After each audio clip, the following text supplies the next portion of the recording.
दरभंगा भ्रष्टाचार के खिलाफ जमकर बरसे राजद जिला अध्यक्ष उदय शंकर यादव। उन्होंने कहा कि जिले के हर कार्यालय में रिश्वत लेने का काम धड़ल्ले से चल रहा है। जगह जगह लोग परेशान हो रहे हैं। एक भी अधिकारी एवं कर्मी बिना रिश्वत के एक काम करने को तैयार नहीं है।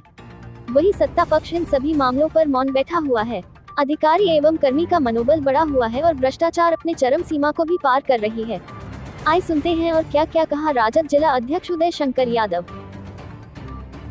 पर ही नहीं, यह जो अभी सरकार चल रही है, आप जिस ऑफिस में जाइए, चाहे वो अंचल हो या बीडीओ का कार्यालय हो या कलेक्ट्रेट हो या प्रशासनिक पदाधिकारी का कोई भी हो, अगर लोग आत्मा पर हाथ रख के बोलेगा तो जैसे लगता है कि जो बिना नौकरी के जो है बगैर पैसा के नौकर है। बिल्कुल बात समझ गए। सरकारी कर्मचारी का अभी वो हाल है और इस राज के बारे में बखान चल रही है, जबकि उस समय जिस समय लालू प्रसाद यादव जी का राज था और कर्मचारी हिम्मत नहीं कर सकता था, जो पैसा दो तब तुम्हारा काम करेंगे, तो उसको जंगल राज का जो है दर्जा दिया गया।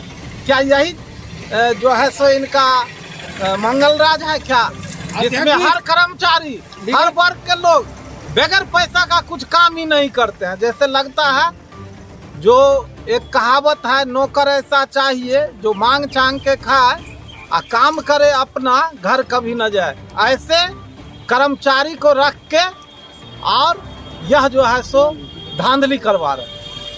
क्या आपको लग रहा है जो आगे सत्ता परिवर्तन के बाद ये बदल जाएगी? देखिए, जब आप किसी को मौका देंगे तब आप क्वेश्चन पूछने के लायक होंगे।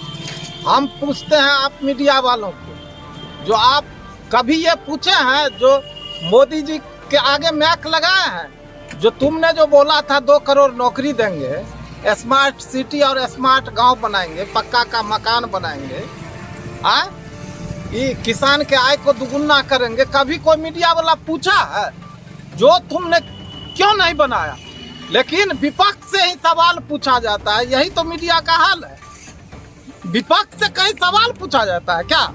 हाँ, आपको तो सत्ता पक्ष से पूछना चाहिए जो तुमने इतना दिन में क्या किया, लेकिन आप लोग विपक्ष से सवाल पूछ रहे हैं। विपक्ष भी तो इस पे आवाज उठा सकती है। आवाज क्या करेंगे उठा के? जब मान के चलिए हम लोग आंदोलन नहीं किया है, संघर्ष नहीं किया है, यहाँ फैक्ट्री बंद है, 20 साल से भाजपा की सांसद है, लेकिन हम लोग आंदोलन किए हैं, संघर्ष किए हैं, सड़क पर पैदल चले हैं, कितना आमरण अनशन किए हैं। उससे क्या होता है?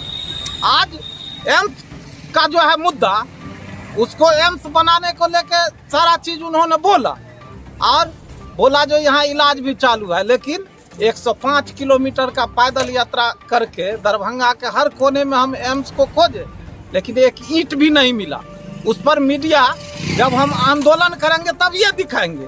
आपका कर्तव्य नहीं बनता है। मीडिया लगातार इसको छाप रही है। सुनिए, चौथे स्तंभों का भी काम है जो इन चीजों को लगातार दिखावे, लेकिन कहीं न कहीं हम लोग अपने कामों में जो है शिथिलता बरतते हैं, जिससे ये घूसखोरी इस प्रशासन शासन में चल रहा है। एक भी ऑफिस ऐसा नहीं है जहां बगैर पैसा का काम होता है। अपने आत्मा पर हाथ रख के पूछिए और हर नागरिक यह जवाब दे सकता है। अगर मीडिया वाले से मैं अपील करना चाहता हूं, जो आप पब्लिक के बीच में जाइए और उनसे अगर आप में हिम्मत है तो आप उनके आगे मैक लगाइए और पूछिए, जो आप जो ऑफिस जाते हैं तो आपको घूस भी मांगा जाता है, बगैर पैसा का काम होता है।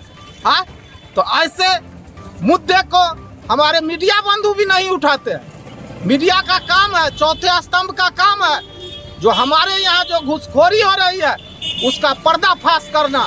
हमारे शासन प्रशासन अगर सोए हुए हैं तो मीडिया का काम है चौथे स्तंभ का, जो उसको दिखाना। लेकिन कहीं न कहीं आप भी अपने कर्म में पीछे हैं और हम भी अपने कर्म में पीछे हैं। ये आप इसलिए ऐसा एक हो रहा। पहले आपकी भी सरकार थी, तो उस समय में आप एक बार नहीं आवाज उठाए? क्या आपकी सरकार थी?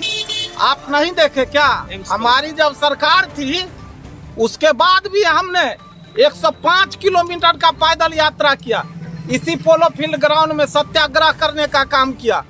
हर ब्लॉक पे आमरण अनशन किया, ब्लॉक में धरना प्रदर्शन किया और इसको सुधी लेते हुए माननीय आज नेता जो प्रतिपक्ष है श्री तेजस्वी प्रसाद यादव जी ने 3000 बेड का डीएमसीएच में अस्पताल बनाने का काम जो है सो करने का निर्णय लिया।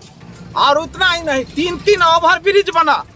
तो हम सड़क पर हैं और हम जनता के लिए हर मुद्दे के आवाज को उठाते रहेंगे, चाहे सरकार हो या विपक्ष में हम लोग रहे, लेकिन अपने जनता के काम के लिए हम आवाज उठाते रहे। क्या इस बार आप माननीय सांसद महोदय के उम्मीदवार में आप भी हैं, प्रत्याशी में दरभंगा से? देखिए, ये हमारे राष्ट्रीय अध्यक्ष जी तय करते हैं और हम पार्टी के डिस्ट्रिक्ट प्रेसिडेंट भी हैं। मेरा कर्तव्य है, अगर हम पे भरोसा करेंगे या राष्ट्रीय जनता दल के किसी भी कार्यकर्ता या नेता पर हमारे राष्ट्रीय अध्यक्ष जी जिस पर विश्वास करेंगे, मेरा कर्तव्य बनता है उनके साथ खड़ा रहकर और दरभंगा लोकसभा सीट से उनको जिताकर संसद में भेजने का मैं काम करूंगा। यदि आप पर भरोसा करेंगे तो आप भी चुनाव लड़ने का प्रयास कीजिएगा। राष्ट्रीय जनता दल के राष्ट्रीय अध्यक्ष जी सम्मान है, जिन पर भी भरोसा करेंगे वो चुनाव लड़ने क्या जीत कर जाने के लिए यहाँ से तैयार है। उतना राष्ट्रीय जनता दल ने 1 लाख बूथ कार्यकर्ताओं को तैयार करके और रख दिया है। चुनाव का बिगुल बज ही चुका है और कुछ ही दिनों में 2-4 दिन में कैंडिडेट का फैसला भी हो जाएगा। आप देखेंगे जो इस 20 साल के सांसद काल में बीजेपी ने 4 टर्म सांसद रहा, जिन्होंने बंद पड़े फैक्ट्री, चाहे लोहट हो, रयाम हो, सकरी हो या हसनपुर हो या अशोक पेपर मिल हो या जूट मिल हो, न सदन में न सड़क पर और न ही मीडिया के सामने बोलने का काम किया। वैसे जो हमारे लोकसभा के सांसद प्रत्याशी बनने जा रहे हैं, उनको मुंहतोड़ जवाब जनता देने की काम करेगी, क्योंकि लाखों युवा हमारे यहाँ बेरोजगार है और हमारे यहाँ 6 फैक्ट्रियाँ बंद है। किसान का कोऑपरेटिव बंद कर दिया, बैंक बंद कर दिया, जिससे किसान का सहायता करने वाली बैंक जो है आज बंद है। आज हर जगह घूसखोरी है, जिस ऑफिस में जाइए आपको घूसखोरी ही घूसखोरी नजर आता है।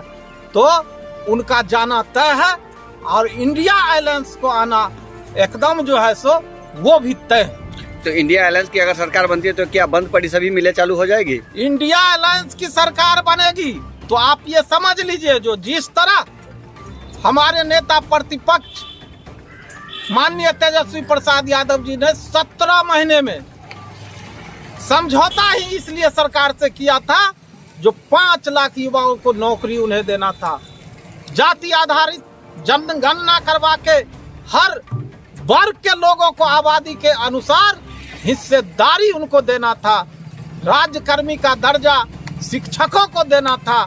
इतना ही नहीं, मेडल लाओ और नौकरी पाओ जैसे व्यवस्था, आशा दीदी, टोला सेवक तालीम मरकज और आंगनबाड़ी सेविका का उन्होंने जो चुनाव में घोषणा किया था, उनके मानदेय को बढ़ाना था।